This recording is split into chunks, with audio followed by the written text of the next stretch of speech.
Assalamu alaykoum, cher cœur. Si tu écoutes ce message aujourd'hui, ce n'est pas un hasard. Peut-être que ton cœur est fatigué.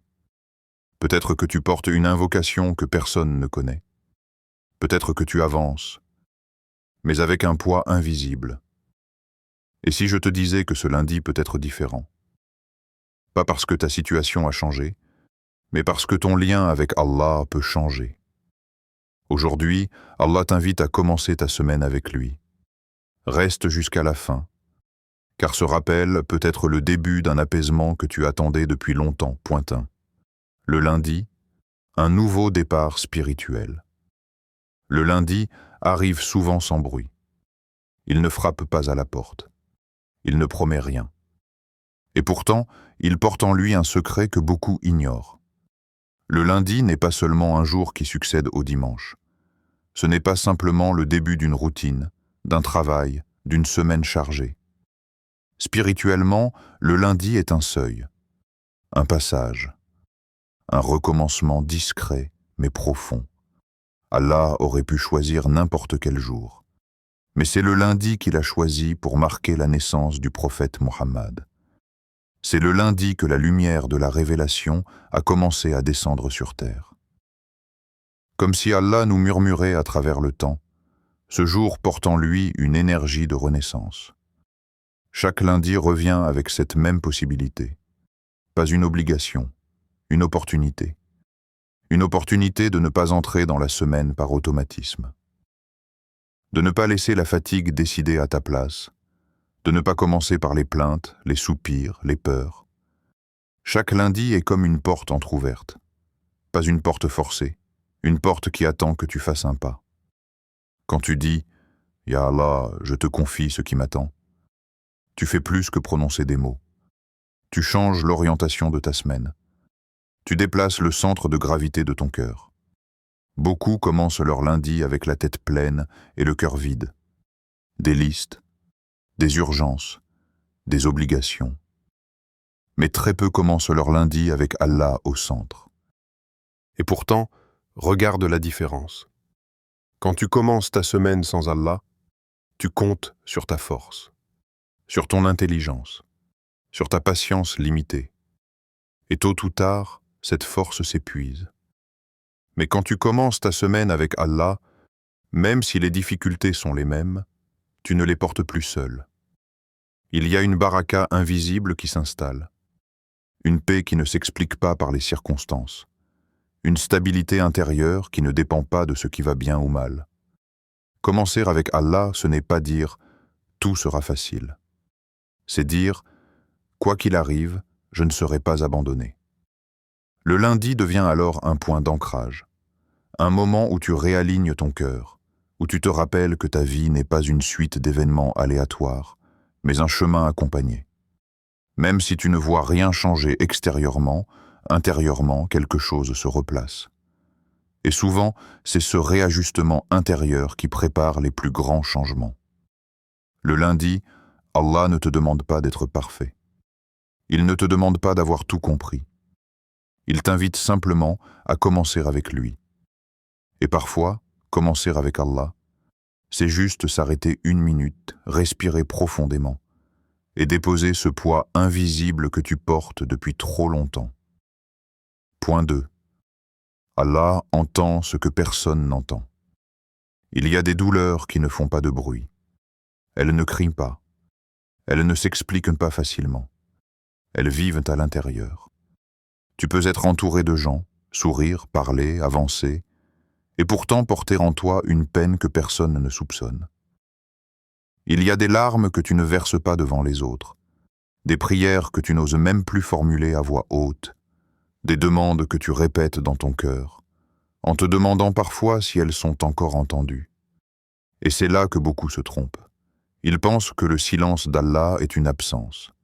Ils pensent que le délai est un oubli. Ils pensent que l'attente est un refus. Mais Allah entend ce que personne n'entend. Il entend l'invocation que tu fais sans mots. Il entend le soupir que tu retiens. Il entend même ce que tu n'arrives plus à formuler clairement.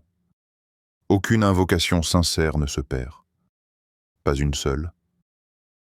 même celles qui semblent rester suspendues dans le vide, même celles que tu fais avec un cœur fatigué, même celles que tu répètes sans émotion, juste par habitude. Quand tu penses que rien ne bouge, Allah travaille dans l'invisible.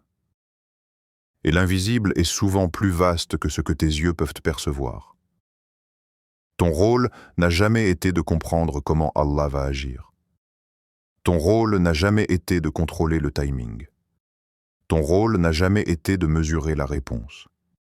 Ton rôle est plus simple et plus difficile à la fois, faire confiance.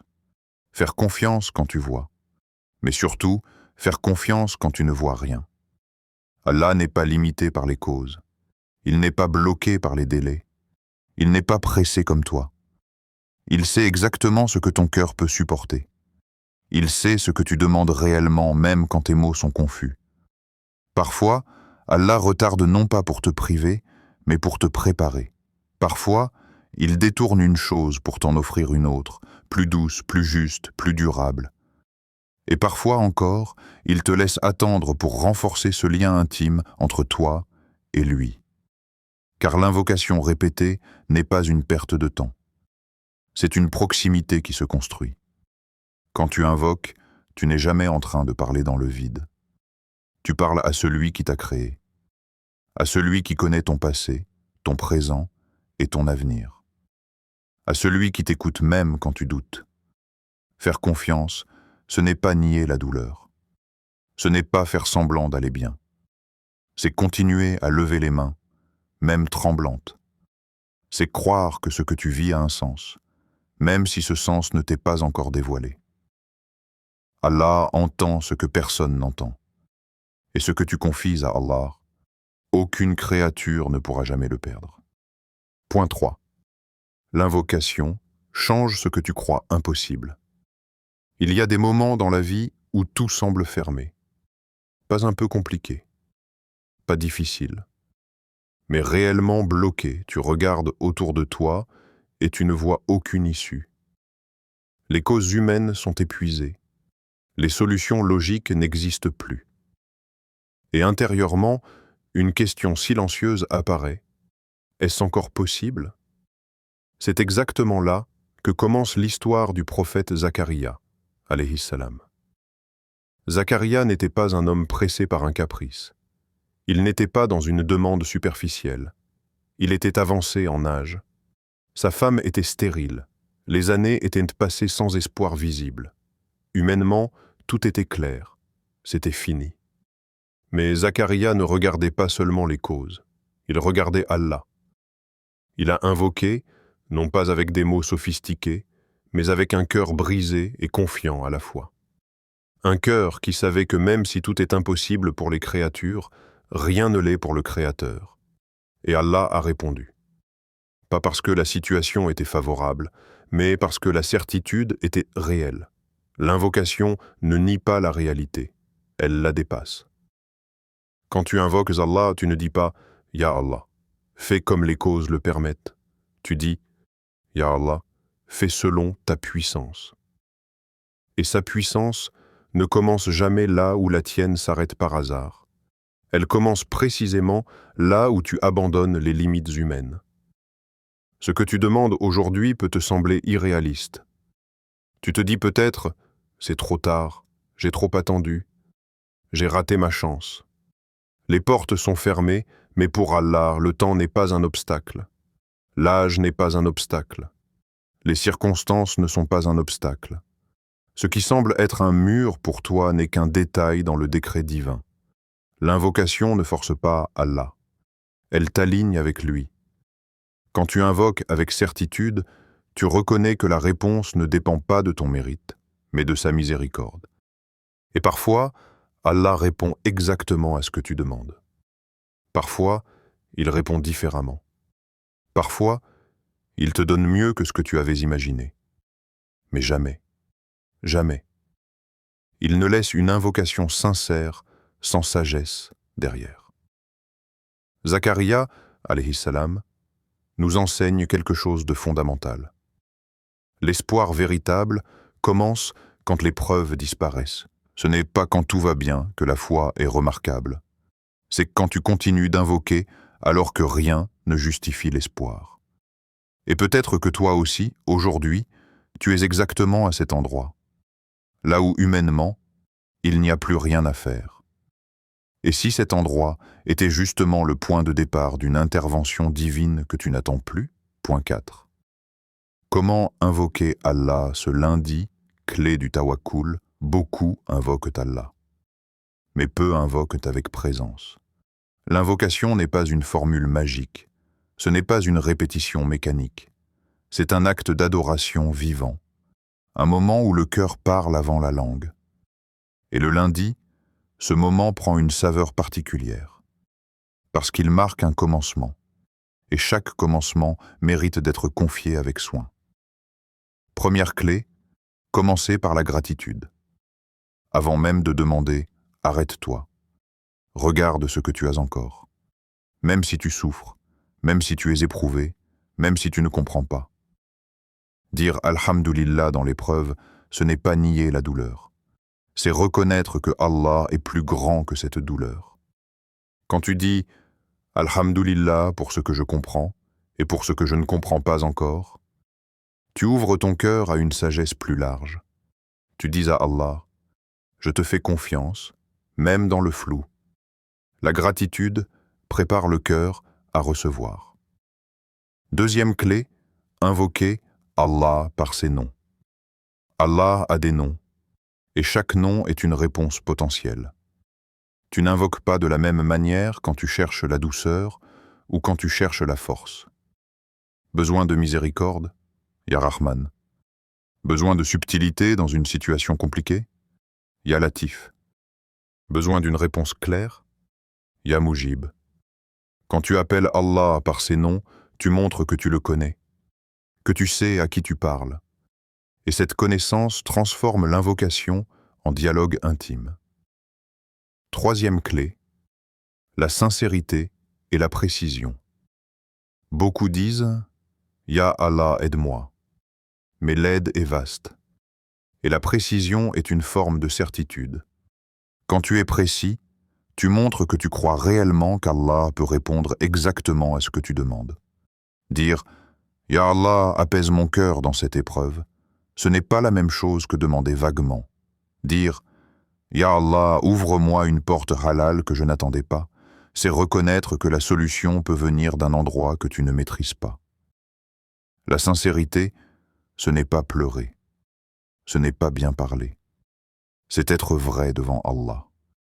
Dire ce que tu ressens vraiment, ce que tu crains, ce que tu espères. Allah n'attend pas une belle formulation. Il attend un cœur présent. Et le tawakkul commence là. Quand tu fais ta part, invoquer avec foi, et que tu laisses à Allah la sienne, décider comment et quand. Point. 5. Le meilleur moment après le Fajr. Après la prière du Fajr, il y a un silence particulier. Ce n'est pas un silence vide. C'est un silence habité. Le monde dort encore. Les rues sont calmes, les voix sont rares. Mais dans l'invisible, quelque chose est en mouvement. C'est à ce moment précis que beaucoup passent à côté d'un trésor. Ils se lèvent, prient, puis repartent aussitôt vers leurs préoccupations. Ils remplissent ce silence par des écrans, des pensées, des urgences. Et pourtant, après le Fajr, le ciel est attentif. Les anges sont témoins de tes paroles, de ta posture, de ton état intérieur. Quand tu restes quelques instants assis, le cœur encore connecté, l'âme encore tendre, ton invocation monte sans effort. Elle ne crie pas, elle ne force pas, elle s'élève. À ce moment-là, tu n'as pas besoin de beaucoup parler. Parfois, une phrase suffit. Parfois, un souffle. Parfois, même le silence devient invocation. Après le Fajr, ton cœur n'a pas encore été envahi par le bruit du monde. Il n'est pas encore durci par les déceptions de la journée. Il est encore brut, encore sincère. C'est pour cela que ce moment est si précieux. pas parce qu'il est mystique, mais parce qu'il est pur. Quand tu invoques après le Fajr, tu confies ta journée avant qu'elle ne commence. Tu remets ton cœur à Allah avant qu'il ne soit sollicité par tout le reste. Même si la réponse ne vient pas immédiatement, elle est enregistrée. Préservée, placée au moment parfait. Allah n'est jamais en retard. Il répond quand le cœur est prêt à recevoir. Et parfois, la réponse n'est pas ce que tu attends, mais elle est toujours ce dont tu as besoin. Il y a des invocations faites après le Fajr qui protègent toute une journée. Il y a des paroles murmurées à ce moment qui empêchent des malheurs invisibles. Tu ne le sauras peut-être jamais, mais ton âme, elle, le ressent. Après le Fajr, tu n'invoques pas seulement avec ta langue. Tu invoques avec ta présence. Et cette présence fait toute la différence. Point 6. Ce que tu dois éviter après avoir invoqué beaucoup, pense que l'invocation se termine quand les mains redescendent. Mais en réalité, elle commence souvent après. Ce que tu fais après avoir invoqué peut renforcer ton appel, ou l'affaiblir intérieurement, le doute. Le doute ne vient pas toujours sous une forme brutale. Il arrive doucement, par des pensées discrètes. Et si Allah ne répond pas? Et si rien ne change? Et si je me fais de faux espoirs? Mais le doute est un poison lent. Il ne remet pas en cause Allah, il remet en cause ta relation avec lui. Quand tu doutes après avoir invoqué, tu retires ce que tu viens de déposer. La certitude ne signifie pas voir le résultat. Elle signifie croire en l'écoute. Se plaindre immédiatement, tu viens de confier ton affaire au Créateur des cieux et de la terre. Et quelques minutes plus tard, tu racontes ta détresse à tout le monde. Ce n'est pas interdit de parler. Mais il y a une différence entre partager et se plaindre. La plainte répétée épuise le cœur et affaiblit la confiance. Parfois, garder le silence après l'invocation est un acte de foi plus puissant que 1000 paroles. Se comparer aux autres. La comparaison est l'un des pièges les plus destructeurs. Lui a réussi sans prier. Elle est heureuse alors que je fais tant d'efforts. Chaque âme a son chemin. Chaque épreuve a son timing. Chaque réponse a sa sagesse. Allah ne t'oublie pas. Il te prépare. Quand tu te compares, tu regardes la surface de la vie des autres et tu oublies la profondeur de ton propre chemin. Après avoir invoqué, donne à Allah l'espace d'agir. Ne cherche pas à surveiller le résultat. Ne force pas le timing. Ne multiplie pas les scénarios.